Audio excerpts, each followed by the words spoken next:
The organ stopped too soon, and the silence that followed wasn't peaceful. It was surgical. The chapel's walls, bare wood and dusty velvet, seemed to hold their breath. Then, a sound, a soft crinkle of paper. Deliberate, loud against the hush. She stood beside the pulpit, hand trembling, but not from grief, from performance. My mother-in-law, she began, was more than just family to me. Her voice cracked, artificially, the kind of crack that comes from practice, not pain. And then she read the letter, or rather, the things she claimed my wife wrote. Before we continue, please subscribe to the channel and let us know where you're listening from in the comments. My name is Calvin, I'm 77 years old, and this is what really happened. The paper rustled again. She paused at just the right moment, sighed, held the note like scripture.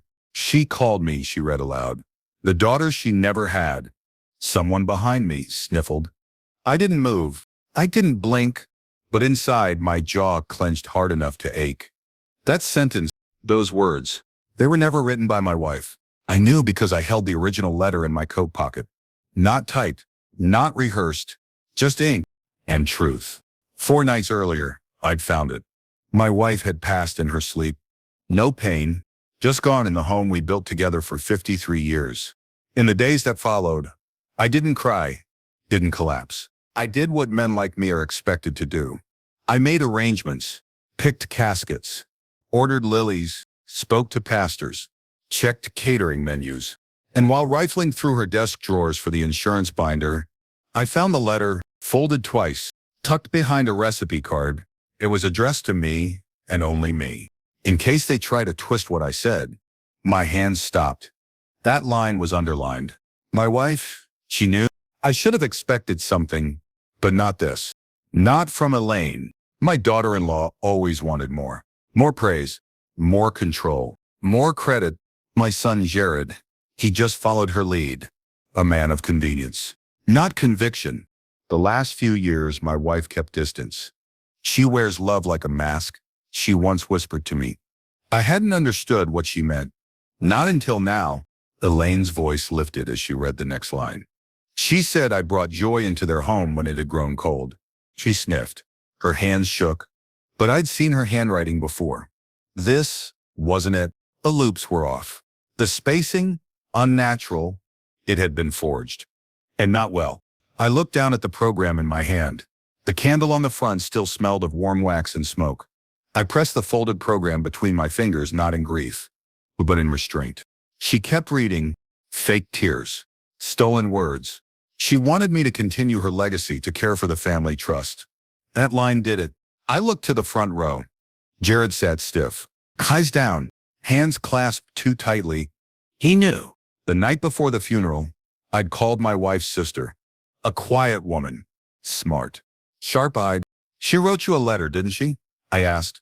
A long pause. Then, she told me not to speak unless something was off. I asked her to read it to me. And she did, word for word. None of it matched the version Elaine now performed. Back at the chapel, the pastor gave me a glance. He'd seen the copy too. I'd shown him, told him the moment to act.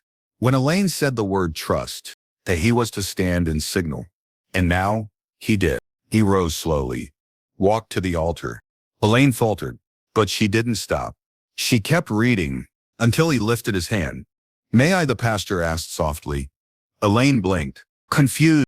I have a second letter, he said. One I was asked to read. Should there be misunderstanding? Her face didn't fall, not yet, but her fingers trembled now, for real this time. He unfolded the real letter. My wife's writing, clean and blunt. To those gathered, he began, please don't let anyone speak for me. Gasps. She may try, the letter continued, to paint herself as my legacy. But legacy is not stolen. It is witnessed. It is earned. Silence. No sniffling now. Just quiet. And the sound of Elaine stepping back. Her heels tapped once, twice, then stopped. The pastor read on. If my voice is gone, let these words remain.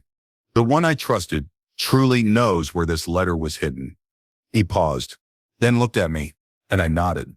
I stepped forward. Elaine turned to me. She didn't blink as she said, you don't understand. I lowered my voice. I understand too well. I reached into my coat pocket, pulled the original envelope. Your version, I said, was typed. I held up hers. Crisp printout. Mine is ink, dated, signed, and witnessed. I handed both to the pastor. Compare them, I said. He did, visibly, out loud.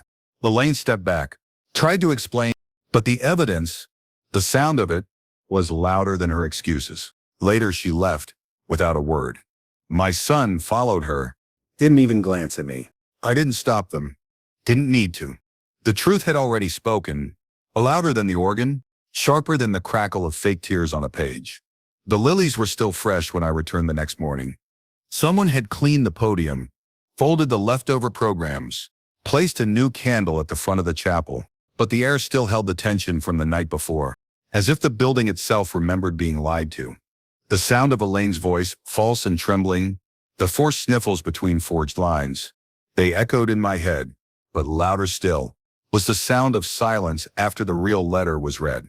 Not grief, not reverence, just understanding, the kind of quiet that only truth can command. The day after the funeral, Jared called. He didn't apologize. Didn't ask how I was. He just said, Elaine wants to talk. I said nothing. He added, she thinks you misinterpreted her intentions. I almost laughed. Instead, I asked, do you believe her? He paused. Then, I don't know what to believe anymore. I didn't answer, just hung up. There's no use speaking to a man still clinging to fiction. By midweek, the letter had traveled further than I expected. My niece, one of the beneficiaries, called in tears. She almost had me fooled, she said. She always fooled people, I replied. She told me you approved of her version. That stopped me. What? She said you helped write it, that it was a tribute from the whole family. I gripped the edge of the counter. The granite was cold. It's smooth. She forged my wife's words, I said. Now she's trying to forge mine. I met with the lawyer the next day. He wasn't surprised. Elaine's filed partial motion over the trust execution, he said. She claims emotional duress, contradiction of legacy, and informal amendments. She's not the executor, I said calmly. She says you're mentally unfit. That one stung. Not because it was believable, but because I'd seen it before. My father, years ago, manipulated by a cousin who claimed the same thing. Do we have grounds? I asked. He nodded. We do, especially if we use the voicemail. I froze. What voicemail? He tapped his keyboard. This came in the night before the funeral. From her, by accident, I think. He hit play. Elaine's voice filled the room. Clear, sharp. Look, just read it. He'll be too emotional to argue. It's not like he even remembers what's in the original. By the time he realizes, the guests will have clapped. Another voice, maybe Jared's, low and uncertain. Are you She snapped. This is about positioning. His grief is the gateway. We need to lock down the narrative fast. The message ended with static. Then silence. The lawyer leaned back. Well, he said, that's intent. I said nothing for a long time. Then I pulled out my pen. Let's talk amendments. The trust had not yet been distributed. Per my wife's request, it would be finalized 1 month after her passing. And until that date, I had full legal rights to propose structural changes. We filed a formal certification of trust update, notarized and time-stamped. I added a clause, in the event of forgery, misrepresentation, or willful manipulation of the deceased's final correspondence or expression of legacy, any previously named or assumed beneficiary shall be disqualified. My wife's sister signed as witness. So did my neighbor. We mailed copies to all concerned parties. And then we waited. Elaine didn't call, but Jared did. He was angry. She just wanted to honor Mom, he insisted. I shook my head. She wanted to own her. He slammed his hand on the table. She was close to her. I opened the drawer beside me, pulled out the real letter. She never once called Elaine daughter in this. I handed him a copy. She never trusted her with the foundation. She never asked her to speak at her funeral. He didn't read it, just stared. You've always hated her, he muttered. No, I said, I just never gave her power. She didn't earn. A week later, Elaine posted a photo online. It was from the funeral. Caption, honored to read her final words. A memory I'll cherish forever. The lie was still alive, in pixels. I waited 2 days. Then I posted a photo of the original letter with the caption, what was actually written. Let her words speak. I didn't tag her. Didn't name her. Didn't have to. The comments flooded in. People remembered. People knew. The pastor confirmed the switch. My niece defended me. Even my cousin chimed in. I was there. I heard both. Elaine deleted her post within an hour. But that wasn't the end. Because a reporter called, not a gossip journalist, a local woman writing a piece on legacy ethics and funeral fraud, she'd heard whispers. Asked if I'd be willing to talk. I said yes. And this time, my voice would carry further than any forged page ever could. The reporter's voice was soft, almost cautious. I'm reaching out because, well, frankly, I've never covered anything like this. I leaned back in my chair, listened to the creak of old leather under my shoulders. You're not alone, I said. Neither had I. She asked for details, documents, dates. I didn't hesitate. Come by tomorrow, I said. I'll show you what she tried to rewrite and what my wife actually wrote. She arrived just after noon. Notebook in hand, hair pulled back, eyes sharp behind wireframe glasses. She didn't start with questions. She just asked for the letter. I handed her both versions, the forged one and the original. She read them in silence, then looked up. Did your wife know this might happen? I nodded. She wrote the letter in private, hid behind a recipe card, one Elaine would never look at. She blinked. Why not confront her while your wife was alive? I paused. She wanted to handle it posthumously. Said it would reveal more than confrontation ever could. The reporter jotted that down. Then she whispered, that's cold. No, I replied. That's clarity. The article went live 3 days later. The headline wasn't sensational. It was clinical. When legacy is rewritten, a case study in posthumous forgery. The body of the piece laid out everything. The letter, the audio, the legal amendment. It didn't name Elaine, but everyone who needed to know knew.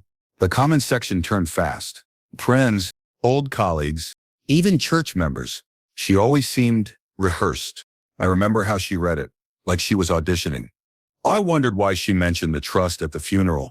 It wasn't a mob. It was something worse. Recognition. And then came the consequences. Elaine's charity board seat, revoked. The foundation she'd planned to control, frozen from her access. 3 board members resigned in protest of her manipulation.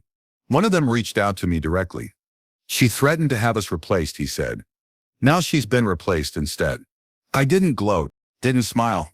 I simply signed the paperwork confirming the trust's real successor. It wasn't Jarrett. And it sure as hell wasn't her. The knock came late. Past 10 p.m. Rain on the windows, wind groaning through the trees. When I opened the door, Jared stood there. Alone. Soggy, hair slicked back, eyes red. Can I come in? He asked. I stepped aside. He didn't sit, just stood near the fireplace staring into the embers. I read the whole article, he said. Silence. She told me you forged a second letter, he added quietly. I didn't react, but then I saw the video. He looked at me now. That video of her rehearsing the fake one in the guest room. You had it on the flash drive. I nodded once. You recorded us? No, I said. Your wife did, on her own phone. By accident, she left it on record. His face drained. She recorded her own lie? Intent leaks, I said softly. Even when people think they're careful. He sat down slowly, hands in his lap. She's gone, he said. She left?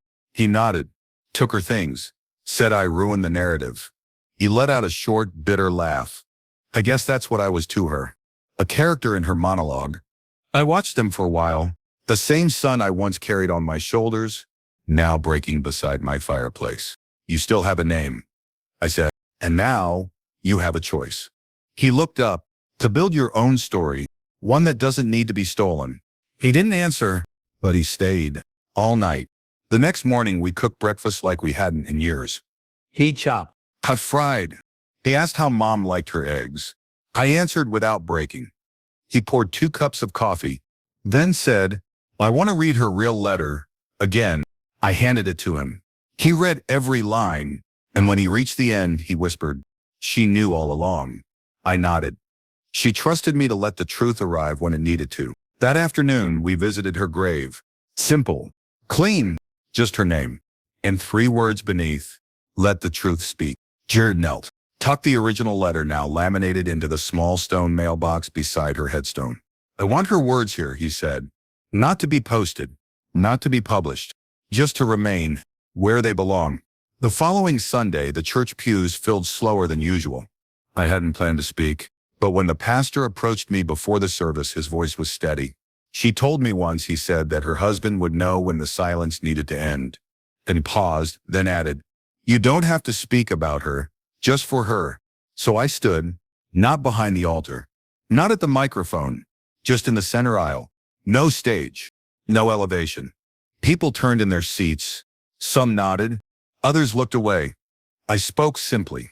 My wife left behind words, not just in letters but in the way she lived. I turned slightly toward the section where Elaine once sat, head always tilted in self-importance. She believed that truth doesn't need to shout. It waits, and when the lies fall apart, the truth walks through the door, unshaken.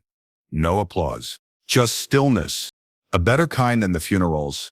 This one didn't ache, it breathed. After service, people approached me. Some hugged. Some didn't say anything, just nodded. My daughter forged something after my husband passed. I thought I was crazy until I heard your story. I didn't say, I'm sorry. I didn't need to. I just squeezed her hand, let her speak. Because sometimes truth needs space, not solutions. Jared began writing again. He used to be a poet once. Before career, family, pressure turned his voice stale. But now it returned. He emailed me a poem. It began. A pen can lie, but ink remembers. Grief clears the dust that can off buried embers. I printed it, framed it beside my wife's photo, and in the corner of the frame I tucked the funeral program. Folded, pressed, not as a keepsake, but a reminder. What is written in public means little if what is done in secret contradicts it. Lane never returned to town. A mutual friend said she tried to rebrand herself online. But the internet, like the truth, has a long memory. Every photo from the funeral, flagged. Every speech clip, contextualized. Not by me, by those who were there, who saw, who heard. Months passed. Then one afternoon, a package arrived. No return address, but the handwriting, it was hers. Inside the forged letter. No note, no apology, just the same printout, same carefully aligned margins, same false signature at the bottom. But this time it had red ink across the middle. You win? I stared at it. Not in triumph, but in relief.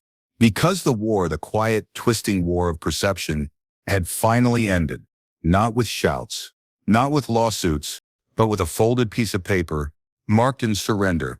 I burned the fake, watched it curl in the fireplace, watched the letters melt into ash. Then, without ceremony, I placed the real letter back in its envelope, returned it to the safe, not because I needed it anymore, but because someone else might one day, and they deserve to see truth in its original form.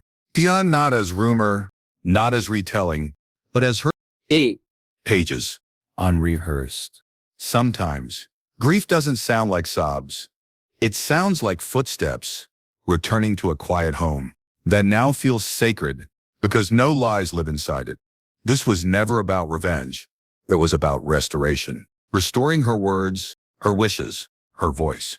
And in doing that, I found mine again. Spring came early that year. The cherry tree in the backyard, the one we planted on our 30th anniversary, bloomed weeks ahead of schedule. Pale petals fluttered onto the porch like confetti. But there was no celebration. Just calm, just memory. I sat outside most mornings, black coffee in one hand, her letter in the other.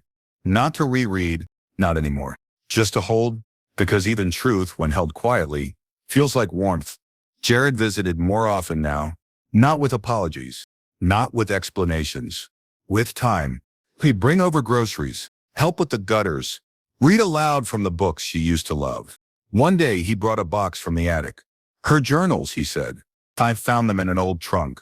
Thought maybe. His voice trailed off. We sat at the dining table. Opened the first one. On the inside cover, her handwriting clean, unmistakable, to be read when the noise clears. He closed the book gently. I'm not ready. I nodded. You will be. A month later, we opened it together. She had documented everything. Not in bitterness, in foresight, Elaine's charm is a thread. One entry read, beautiful in public, fraying in private. Another, I worry Jared confuses loyalty with silence.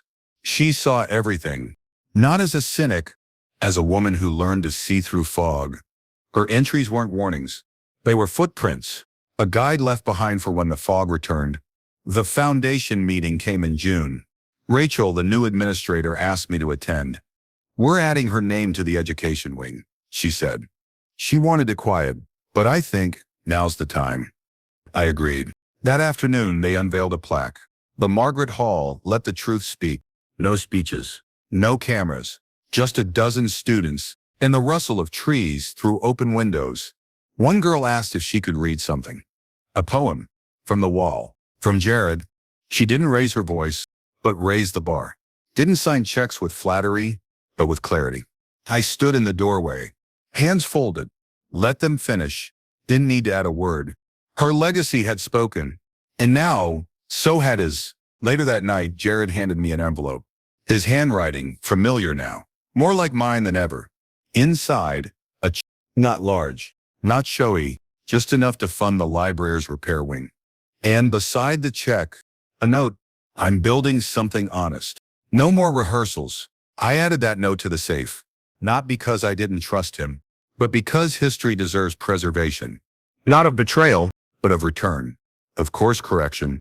Of people who once got lost and found their way back. Not through guilt, but through accountability. I don't visit her grave often now. Not because I've moved on, but because she's moved into how Jared carries himself, into the way students speak her name, into the silence that no longer hurts, but holds. My final entry in this account, it isn't dramatic, just this. She was forged in someone else's words once. But now, she's remembered in her own, in the ones who tried to replace her voice. They're not forgotten, but they are silent. So I rest, not because the fight is over, but because the truth, but finally stood up and never sat back down.